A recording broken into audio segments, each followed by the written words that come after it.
जय हिंद। नमस्कार प्यारे साथियों, मैं सूरज कुमार स्वागत करता हूं आपके अपने परिवार सूर्य स्मार्ट स्टडी एजुकेशन में। तो आज की इस वीडियो में हम देखने वाले हैं प्यारे साथी, वैदिक सभ्यता से टॉप 35 प्रश्न। तो यदि आप भी पिछले वाली सभी वीडियो नहीं देखे हैं तो वीडियो को डिस्क्रिप्शन में लिंक दे दिया गया है और प्ले लिस्ट भी बना दिया गया है, वहां से जाकर देख सकते हैं। तो चलिए वीडियो को शुरू करते हैं। उससे पहले कि प्यारे साथी, यदि आप हमारे चैनल में नए हैं तो चैनल को सब्सक्राइब करके बेल आइकन ऑन कर लें ताकि हमारे नए वीडियो का नोटिफिकेशन आसानी से आप तक पहुंचता रहे। तो चलिए वीडियो को शुरू करते हैं पहले प्रश्नों से साथी।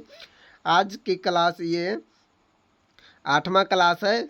पिछले 7 वीडियो नहीं देखे हैं तो हमारे वीडियो के डिस्क्रिप्शन में लिंक दे दिया गया है, वहां से जाकर देख सकते हैं। तो चलिए वीडियो को शुरू करते हैं पहले प्रश्नों से। वैदिक सभ्यता लगभग 1500 से 1500 ईसा पूर्व से 600 ईसा पूर्व तक चला था साथियों। वैदिक सभ्यता को 2 भागों में डिवाइड किया गया है। पहला ऋग वैदिक काल और दूसरा उत्तर वैदिक काल।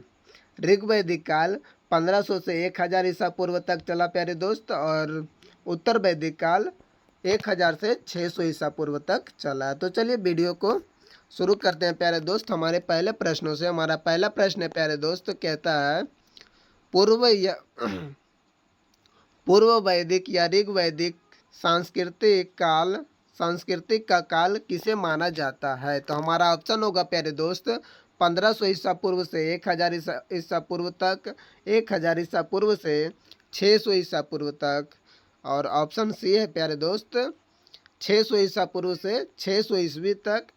ऑप्शन डी है इनमें से कोई नहीं। तो इस प्रश्न का राइट जवाब आप लोग कमेंट बॉक्स में बताइए प्यारे दोस्त। तो हमारा सही उत्तर होगा ऑप्शन नंबर ए प्यारे दोस्त।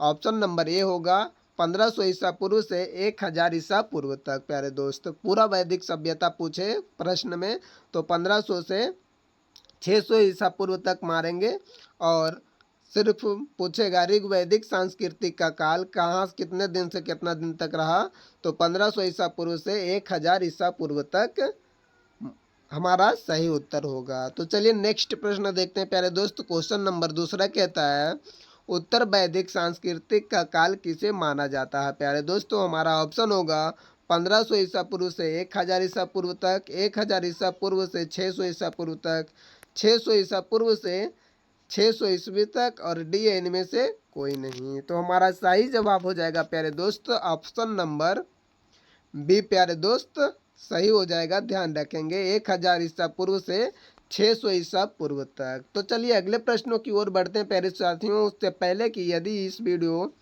आपको पसंद आ रहा हो तो वीडियो को लाइक और चैनल को सब्सक्राइब करके एक प्यारा सा कमेंट जरूर लिखें प्यारे दोस्तों। उससे यह पता चलता है कि आप लोग यह वीडियो को अच्छी तरह से देख रहे हैं। तो चलिए अगले प्रश्नों की ओर बढ़ते हैं। क्वेश्चन नंबर तीसरा कहता है प्यारे दोस्त आर्य शब्द का शाब्दिक अर्थ है। तो इस प्रश्न का राइट जवाब क्या होगा प्यारे दोस्त, आप लोग कमेंट बॉक्स में बताइए। हमारा ऑप्शन होगा वीर या योद्धा, श्रेष्ठ या कुनील, यज्ञकर्ता या पुरोहित।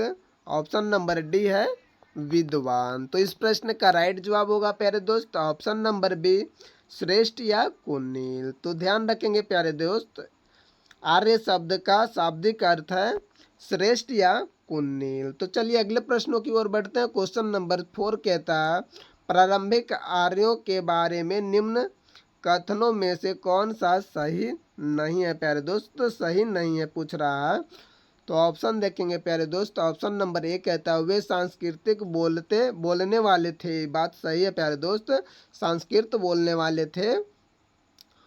वैदिक सांस्कृतिक के लोग जो थे संस्कृत बोलने वाले थे। ऑप्शन नंबर बी है वे घोड़सवारी करते थे प्यारे दोस्त। ये भी सही बात है, घोड़सवारी करते थे वैदिक सभ्यता के लोग। वे कई झुंडों में भारत पहुंचे थे। सही बात है प्यारे दोस्त।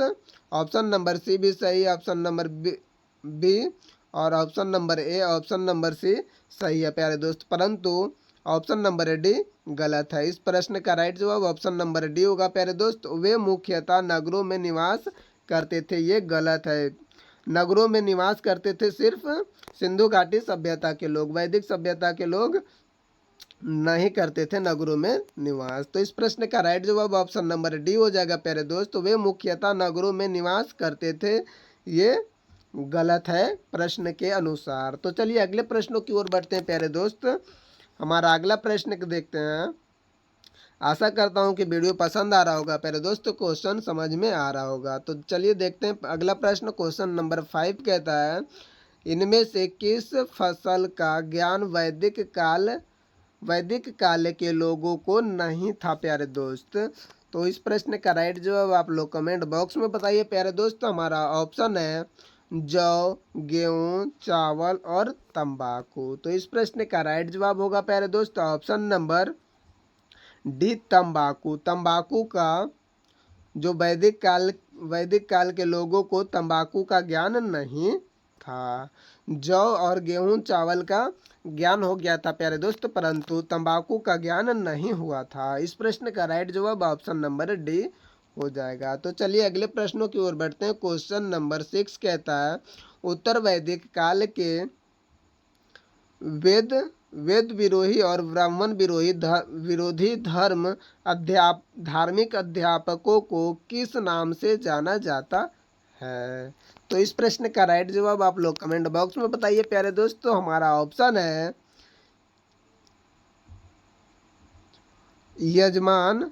ऑप्शन नंबर ए है यजमान, श्रमण, अथर्वण और श्रेष्ठनी। तो इस प्रश्न का राइट जवाब होगा प्यारे दोस्त ऑप्शन नंबर बी, श्रवण।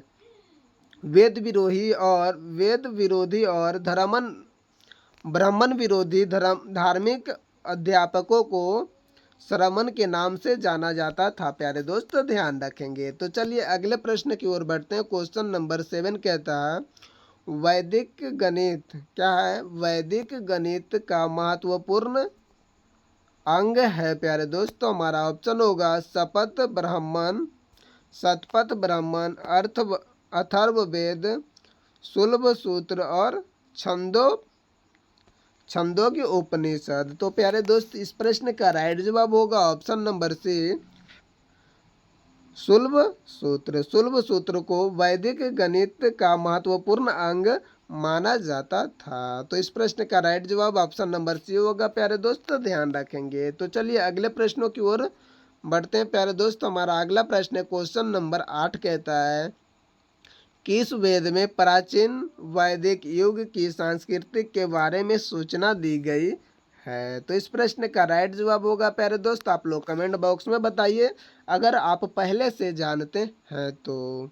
हमारा ऑप्शन है ऋग्वेद, यजुर्वेद, अथर्ववेद, सामवेद। तो इस प्रश्न का राइट जवाब होगा प्यारे दोस्त option number A, Rigveda. Rigveda को प्राचीन वैदिक युग की सांस्कृतिक के बारे में सूचना दी गई है, इसमें पता चलता है ऋग्वेद में। तो चलिए इस प्रश्न का राइट जवाब ऑप्शन नंबर ए होगा प्यारे दोस्त। तो चलिए आगे बढ़ते हैं। हमारा 9वां प्रश्न नंबर 9 कहता है, निम्न में से उत्तर वैदिक काल में लिखे गए ग्रंथों का सही क्रम कौन सा है। तो हमारा सही उत्तर होगा प्यारे दोस्त आप लोग कमेंट बॉक्स में बताइए। ऑप्शन ए है वेद, ब्राह्मण, आरण्यक और उपनिषद। बी है वेद, उपनिषद, ब्राह्मण और आरण्यक। ऑप्शन सी है उपनिषद, वेद, ब्राह्मण और आरण्यक। ऑप्शन डी है प्यारे दोस्त वेद, आरण्यक, ब्राह्मण और उपनिषद। तो इस प्रश्न का राइट जवाब होगा प्यारे दोस्त आप लोग कमेंट बॉक्स में बताइए। इस प्रश्न का राइट जवाब होगा प्यारे दोस्त ऑप्शन नंबर ए, वेद, ब्राह्मण, आरण्यक और उपनिषद। तो चलिए इस प्रश्न का राइट जवाब ऑप्शन नंबर ए हो जाएगा, ध्यान रखेंगे। तो चलिए अगले प्रश्नों की ओर बढ़ते हैं। क्वेश्चन नंबर 10 कहता है प्यारे दोस्त, वेदों की संख्या कितनी है। तो ये बहुत आसान सवाल है प्यारे दोस्त, परंतु हर एक एग्जाम में पूछा जाता है प्यारे दोस्तों, तो ध्यान रखेंगे वेद कितने होते हैं प्यारे दोस्तों। इस प्रश्न का राइट जवाब होगा ऑप्शन नंबर सी, 4। वेद 4 प्रकार के होते हैं, ध्यान रखेंगे। पहला ऋग्वेद, यजुर्वेद, सामवेद और अथर्ववेद प्यारे दोस्तों, तो ध्यान रखेंगे। तो चलिए आगे बढ़ते हैं क्वेश्चन नंबर 11 के तरफ। क्वेश्चन नंबर 11 कहता है, कौन से 3 वेद संयुक्त रूप से त्रयी या वेद त्रयी कहलाते हैं? प्यारे दोस्त, चार वेद हैं, चार वेद हैं जिसमें से कह रहा है तीन वेद संयुक्त रूप से त्रयी या वेद त्रयी कहलाते हैं। वे कौन है प्यारे दोस्त? तो हमारा ऑप्शन होगा Rigveda, Yajurveda, Samaveda, Rigveda. Option number B कहता है ऋग्वेद, यजुर्वेद और अथर्ववेद। ऑप्शन सी कहता है ऋग्वेद, सामवेद और अथर्ववेद। ऑप्शन डी कहता है यजुर्वेद, सामवेद और अथर्ववेद। तो इस प्रश्न का राइट जवाब होगा प्यारे दोस्त option number A, Rigveda, Yajurveda और सामवेद। ऋग्वेद, यजुर्वेद और सामवेद को त्रयी या वेद त्रयी कहा जाता है प्यारे दोस्त, ध्यान रखेंगे। तो चलिए अगले प्रश्नों की ओर बढ़ते हैं। क्वेश्चन नंबर 12 कहता है भारत के राज्य चिन्ह में प्रयुक्त होने वाले शब्द सत्यमेव जयते किस उपनिषद से लिया गया है? तो इस प्रश्न का राइट जवाब आप लोग कमेंट बॉक्स में बताइए प्यारे दोस्तों। हमारा ऑप्शन होगा कठो मुंडक उपनिषद, कंठ उपनिषद, इस उपनिषद, बृहदरायक उपनिषद, वृद्धरायक उपनिषद प्यारे दोस्तों। तो हमारा सही उत्तर हो गया प्यारे दोस्त ऑप्शन नंबर ए, मुंडक उपनिषद से। मुंडक उपनिषद से सत्यमेव जयते को लिया गया है। तो चलिए अगले प्रश्नों की ओर बढ़ते हैं प्यारे दोस्तों। हमारा अगला प्रश्न है क्वेश्चन नंबर 13 कहता है ऋग्वैदिक आर्यों का मुख्य व्यवसाय क्या था? ऋग्वैदिक आर्यों का मुख्य व्यवसाय क्या था प्यारे दोस्त? आप लोग कमेंट बॉक्स में बताइए। हमारा ऑप्शन होगा कृषि, पशुपालन, शिक्षा और व्यवसाय। तो इस प्रश्न का राइट जवाब हो जाएगा प्यारे दोस्त ऑप्शन नंबर बी, पशुपालन। पशुपालन ऋग्वैदिक आर्यों का मुख्य व्यवसाय था, ध्यान रखेंगे। इस प्रश्न का राइट जवाब ऑप्शन नंबर बी हो जाएगा। तो चलिए अगले प्रश्नों की ओर बढ़ते हैं प्यारे दोस्तों। हमारा अगला प्रश्न है क्वेश्चन नंबर 14 कहता है भारतीय संस्कृत का आदि ग्रंथ कहा जाता है? हमारा ऑप्शन होगा प्यारे दोस्त ऋग्वेद, उपनिषद, यजुर्वेद और सामवेद। प्यारे दोस्त, भारतीय संगीत का आदि ग्रंथ किसे कहा जाता है प्यारे दोस्त? किस ग्रंथ को कहा जाता है? हमारा ऑप्शन होगा ऋग्वेद, उपनिषद, यजुर्वेद और सामवेद। तो प्यारे दोस्त इस प्रश्न का राइट जवाब आप लोग कमेंट बॉक्स में बताइए यदि आपको पहले से पता हो तो। अगर नहीं पता है तो प्यारे दोस्त हम तो बताएंगे। तो इस प्रश्न का राइट जवाब होगा प्यारे दोस्त option number D, Samaveda. Samaveda को संगीत का वेद भी कहा जाता है प्यारे दोस्त, ध्यान रखेंगे। और भारतीय संगीत का आदि ग्रंथ सामवेद को ही कहा जाता है। तो इस प्रश्न का राइट जवाब ऑप्शन नंबर डी हो जाएगा। तो चलिए अगले प्रश्नों की ओर बढ़ते हैं। क्वेश्चन नंबर 15 कहता है प्रथम विधि क्या है? प्रथम विधि निर्माता कौन है? प्रथम विधि निर्माता कौन है प्यारे दोस्त? आप लोग कमेंट बॉक्स में बताइए। हमारा ऑप्शन है मनु। ऑप्शन ए है मनु भाकर, चाणक्य और चंद्रगुप्त और सेल्यूकस। तो इस प्रश्न का राइट जवाब होगा प्यारे दोस्त option number A, Manu Bhaker को प्रथम विधि निर्माता भी कहा जाता था प्यारे दोस्त, ध्यान रखेंगे। तो चलिए अगले प्रश्नों की ओर बढ़ते हैं। हमारा अगला प्रश्न होगा प्यारे दोस्त क्वेश्चन नंबर 16 कहता है कृष्ण भक्ति का प्रथम और प्रधान ग्रंथ है। तो इस प्रश्न का राइट जवाब आप लोग कमेंट बॉक्स में बताइए प्यारे दोस्त। हमारा ऑप्शन है महाभारत, श्रीमद् भागवत गीता। ऑप्शन सी है गीत गोविंद। ऑप्शन डी है इनमें से कोई नहीं। तो इस प्रश्न का राइट जवाब होगा प्यारे दोस्त option number B, Shrimad Bhagavad Gita. Shrimad Bhagavad Gita को कृष्ण भक्ति का प्रथम और प्रधान ग्रंथ कहा जाता है। तो चलिए अगले प्रश्नों की ओर बढ़ते हैं प्यारे दोस्त। हमारा अगला प्रश्न होगा क्वेश्चन नंबर 17 कहता है ऋग्वेद में संपत्ति का प्रमुख रूप क्या है? हमारा ऑप्शन होगा प्यारे दोस्त ऑप्शन नंबर ए, गोधन, भूमि। ऑप्शन सी है ए एवं बी दोनों। और डी है इनमें से कोई नहीं। तो इस प्रश्न का राइट जवाब होगा प्यारे दोस्त ऑप्शन नंबर ए गोधन। ऋग्वेद में संपत्ति का प्रमुख रूप गोधन को कहा जाता था प्यारे दोस्त, ध्यान रखेंगे। इस प्रश्न का राइट जवाब ऑप्शन नंबर ए हो जाएगा प्यारे दोस्त। बहुत महत्वपूर्ण प्रश्न है प्यारे दोस्त, इसको कॉपी में नोट भी कर सकते हैं, नहीं तो हमारे टेलीग्राम चैनल पर इस वीडियो का पीडीएफ प्रोवाइड कर दिया जाएगा, यानी कि भेज दिया जाएगा। वहाँ से आप लोग इस वीडियो का पीडीएफ देख सकते हैं और पढ़ सकते हैं, रिवीजन के लिए बहुत अच्छा रहेगा। तो चलिए अगले प्रश्नों की ओर बढ़ते हैं। क्वेश्चन नंबर 18 कहता है ऋग्वेद के किस मंडल में शूद्र का उल्लेख पहली बार मिलता है? तो इस प्रश्न का राइट जवाब आप लोग कमेंट बॉक्स में बताइए प्यारे दोस्त। ऑप्शन नंबर ए है 7वें में, 8वां में, 9वां में और 10वां में। तो ऋग्वेद के 10वें मंडल में प्यारे दोस्त, इस प्रश्न का राइट जवाब ऑप्शन नंबर डी होगा। ऋग्वेद के 10वें मंडल में शूद्र का उल्लेख पहली बार मिलता है। तो ध्यान रखेंगे, इस प्रश्न का राइट जवाब ऑप्शन नंबर डी हो जाएगा 10वें मंडल में। तो चलिए अगले प्रश्नों की ओर बढ़ते हैं प्यारे दोस्त। हमारा अगला प्रश्न है क्वेश्चन नंबर 19 कहता है पुराणों की संख्या कितनी है? प्यारे दोस्तों ध्यान रखेंगे, पुराणों की संख्या कितनी है? हमारा ऑप्शन है 18, 19, 20, 21। तो इस प्रश्न का राइट जवाब आप लोग कमेंट बॉक्स में बताइए प्यारे दोस्त, यदि आप पहले से जानते हैं तो। नहीं तो हम तो बताएंगे ही, रिवीजन क्लास है। अगर आपको पहले से पता है तो कमेंट बॉक्स में बताइए, इससे हमें यह पता चलेगा कि आप लोग को पहले से भी पता था। तो इस प्रश्न का राइट जवाब ऑप्शन नंबर ए हो जाएगा प्यारे दोस्त 18। पुराणों की संख्या 18 है। तो चलिए नेक्स्ट प्रश्नों की ओर बढ़ते हैं, क्वेश्चन नंबर 20 की ओर। क्वेश्चन नंबर 20 कहता है वैदिक धर्म का मुख्य लक्षण इसमें से किसकी उपासना था? तो इस प्रश्न का राइट जवाब आप लोग कमेंट बॉक्स में बताइए प्यारे साथी। हमारा ऑप्शन है प्राकृतिक, पशुपति, देवी माता और त्रिमूर्ति। तो इस प्रश्न का राइट जवाब हो जाएगा प्यारे दोस्त ऑप्शन नंबर ए प्राकृतिक वैदिक धर्म का मुख्य लक्षण था। तो चलिए अगले प्रश्नों की ओर बढ़ते हैं प्यारे दोस्त। हमारा अगला प्रश्न है क्वेश्चन नंबर 21 का था किस देवता के लिए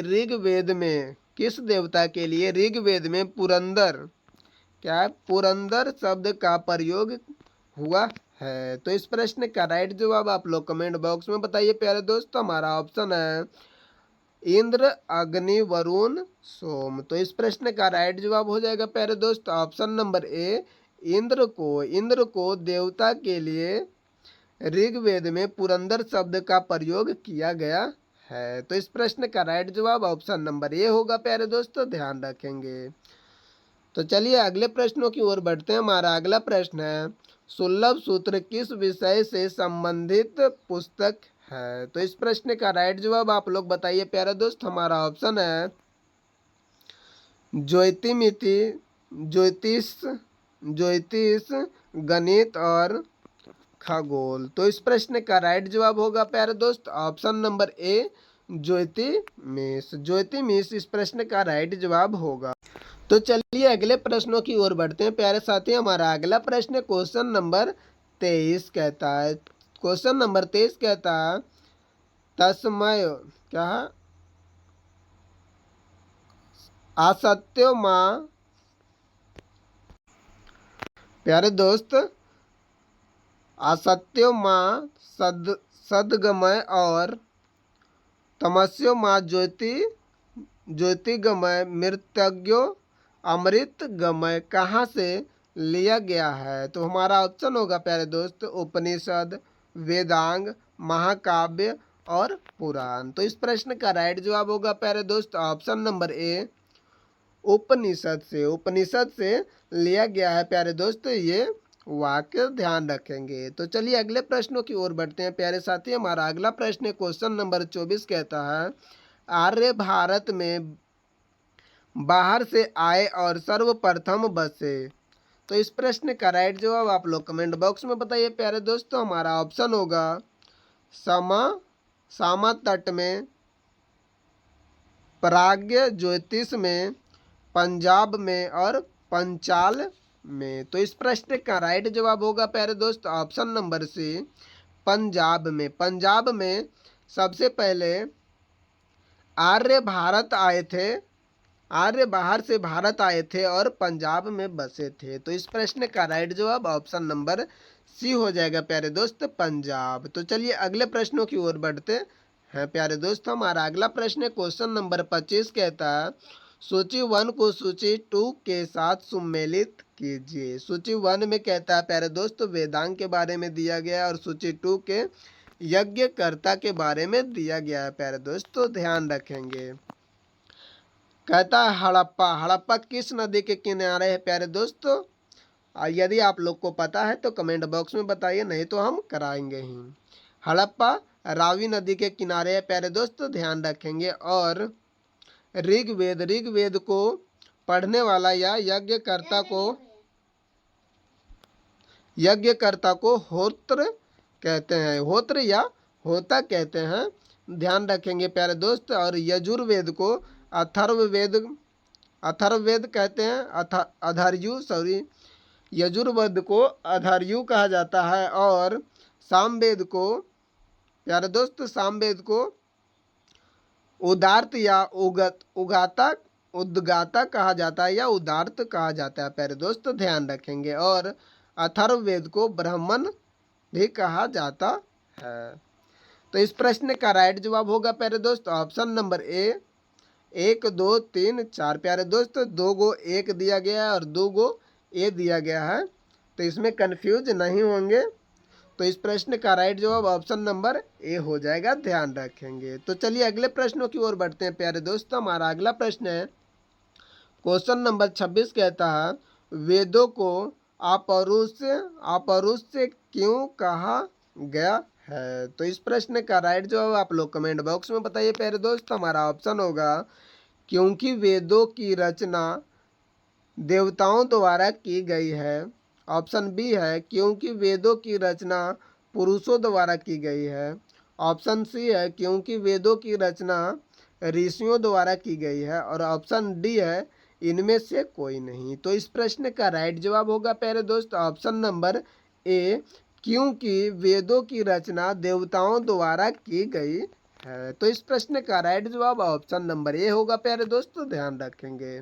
तो चलिए अगले प्रश्नों की ओर बढ़ते हैं। क्वेश्चन नंबर 27 का आता है प्यारे दोस्त वैशेषिक दर्शन के प्रतिपादक है। वैशेषिक दर्शन के प्रतिपादक कौन है प्यारे दोस्त? आप लोग कमेंट बॉक्स में बताइए। हमारा ऑप्शन होगा कपिल, अक्षपाद गौतम, उल्लूकनाद, पतंजलि। तो इस प्रश्न का राइट जवाब आप लोग बताइए कमेंट बॉक्स में प्यारे दोस्त। तो इस प्रश्न का राइट जवाब ऑप्शन नंबर सी होगा प्यारे दोस्त, उल्लूकनाद। उल्लूकनाद वैशेषिक दर्शन के प्रतिपादक थे। तो इस प्रश्न का राइट जवाब ऑप्शन नंबर सी होगा प्यारे दोस्त, ध्यान रखेंगे। तो चलिए अगले प्रश्नों की ओर बढ़ते हैं। क्वेश्चन नंबर 28 कहता है मीमांसा या पूर्व मीमांसा दर्शन के प्रतिपादक हैं। तो हमारा ऑप्शन होगा प्यारे दोस्त जैमिनी, बादरायण, कपिल और गौतम। तो इस प्रश्न का राइट जवाब हो जाएगा प्यारे दोस्त ऑप्शन नंबर ए, जैमिनी को। जैमिनी को मीमांसा या पूर्व मीमांसा के प्रतिपादक थे या प्रतिपादक कहे जाते थे। तो ध्यान रखेंगे इस प्रश्न का राइट जवाब ऑप्शन नंबर ए हो जाएगा प्यारे दोस्तों, ध्यान रखेंगे। क्वेश्चन नंबर 29 की ओर बढ़ते हैं प्यारे दोस्तों वेदांत या उत्तर मीमांसा दर्शन के प्रतिपादक है। तो हमारा ऑप्शन होगा प्यारे दोस्त जैमिनी, वादरायण, बुद्ध और महावीर स्वामी। तो इस प्रश्न का राइट जवाब होगा प्यारे दोस्त ऑप्शन नंबर बी, वादरायण को। वादरायण को वेदांत या उत्तर मीमांसा दर्शन के प्रतिपादक थे। तो ध्यान रखेंगे प्यारे दोस्त वादरायण हो जाएगा। तो चलिए क्वेश्चन नंबर 30 देखते हैं प्यारे दोस्त ऋग्वेद का कौन सा मंडल पूर्णतः सोम को समर्पित है? तो हमारा ऑप्शन हो गया प्यारे दोस्त सातवां मंडल, आठवां मंडल, नौवां मंडल और 10वां मंडल। तो इस प्रश्न का राइट जवाब आप लोग कमेंट बॉक्स में बताइए प्यारे दोस्त। तो इस प्रश्न का राइट जवाब होगा प्यारे दोस्त ऑप्शन नंबर सी, नौवां मंडल में। नौवां मंडल में ऋग्वेद के मुख्यतः सोम, पूर्णतः सोम को समर्पित है। पूर्णतः सोम के लिए समर्पित है प्यारे दोस्त नौवां मंडल। ऋग्वेद का नौवां मंडल पूर्णतः सोम के लिए समर्पित है, ध्यान रखेंगे। तो चलिए अगले प्रश्नों की ओर बढ़ते हैं प्यारे साथी। क्वेश्चन नंबर 31 कहता है, प्रसिद्ध 10 राजाओं का युद्ध, 10 राज्य युद्ध किस नदी के तट पर लड़ा गया है?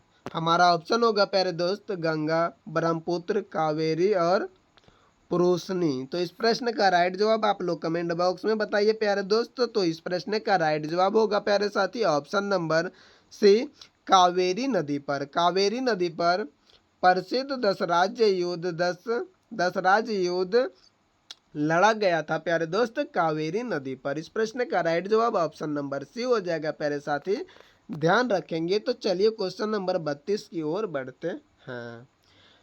क्वेश्चन नंबर 32 कहता है, धर्मशास्त्रों में भू राजस्व की दर क्या है प्यारे दोस्त? हमारा ऑप्शन होगा 1/3, 1/4, 1/6, 1/8। तो इस प्रश्न का राइट जवाब होगा प्यारे दोस्त ऑप्शन नंबर सी, 1/6।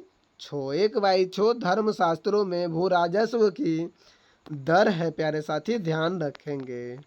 तो चलिए अगले प्रश्नों की ओर बढ़ते हैं। क्वेश्चन नंबर 33 कहता है प्यारे दोस्त, 800 ईसा पूर्व से 600 ईसा पूर्व का काल किस युग से जुड़ा है, यानी किस युग से संबंधित है प्यारे साथी?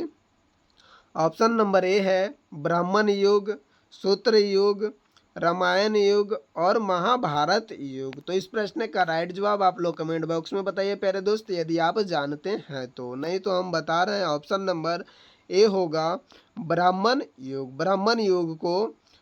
ब्राह्मण युग 800 ईसा पूर्व से 600 ईसा पूर्व तक चला था, ध्यान रखेंगे। तो चलिए अगले प्रश्न को देखते हैं प्यारे साथी। हमारा अगला प्रश्न है क्वेश्चन नंबर 34 कहता है, किस काल में अछूत की अवधारणा स्पष्ट रूप से उद्गीत हुई थी? तो इस प्रश्न का राइट जवाब आप लोग कमेंट बॉक्स में बताइए प्यारे दोस्त। हमारा ऑप्शन होगा ऋग वैदिक काल में, उत्तर वैदिक काल में और उत्तर गुप्त काल में प्यारे दोस्त। और ऑप्शन डी है धर्मशास्त्र के काल में। तो इस प्रश्न का राइट जवाब आप लोग कमेंट बॉक्स में बताइए प्यारे दोस्त। तो हमारा सही उत्तर होगा ऑप्शन नंबर डी प्यारे साथी, ऑप्शन नंबर डी धर्मशास्त्र के काल में। धर्मशास्त्र के काल में अछूत की अवधारणा स्पष्ट रूप से उदित हो गई थी। तो चलिए अगले प्रश्नों की ओर बढ़ते हैं प्यारे साथी। आज का अंतिम सवाल है प्यारे दोस्त। क्वेश्चन नंबर 35 कहता है, एशिया माइनर स्थित बोंगज कोई का महत्व इसलिए है कि, हमारा ऑप्शन होगा प्यारे दोस्त वह जो अभिलेख प्राप्त हुए हैं उनमें 4 वैदिक देवताओं जैसे इंद्र, वरुण, मित्र, नासत्य का उल्लेख मिलता है। ऑप्शन बी है प्यारे दोस्त, मध्य एशिया व तिब्बत के बीच एक महत्वपूर्ण व्यापारिक केंद्र था प्यारे दोस्त। ऑप्शन सी कहता है वेद के मूल ग्रंथ की रचना यहीं से हुई है प्यारे दोस्त। ऑप्शन नंबर डी कहा गया इनमें से कोई नहीं। तो इस प्रश्न का राइट जवाब हो जाएगा प्यारे दोस्त ऑप्शन नंबर ए, ध्यान रखेंगे। वह जो अभिलेख प्राप्त हुए हैं उनमें 4 वैदिक देवताओं जैसे इंद्र, वरुण, मित्र, नासत्य का उल्लेख मिलता है। तो इस प्रश्न का राइट जवाब होगा प्यारे दोस्त ऑप्शन नंबर ए, ध्यान रखेंगे। साथ ही इस वैदिक काल से, वैदिक सभ्यता से प्यारे दोस्त लगभग 3 क्लास होगा। यह आज का पहला सवाल माने पहला वीडियो है प्यारे दोस्त। लगभग वैदिक काल से 3 क्लास हो गया प्यारे दोस्त, ध्यान रखेंगे। यदि आपको यह वीडियो पसंद आ रहा हो तो वीडियो को लाइक और चैनल को सब्सक्राइब करके एक प्यारा सा कमेंट जरूर लिख के प्यारे साथी। इससे हमें यह पता चलता है कि वीडियो को अच्छी तरह से आप लोग देख रहे हैं।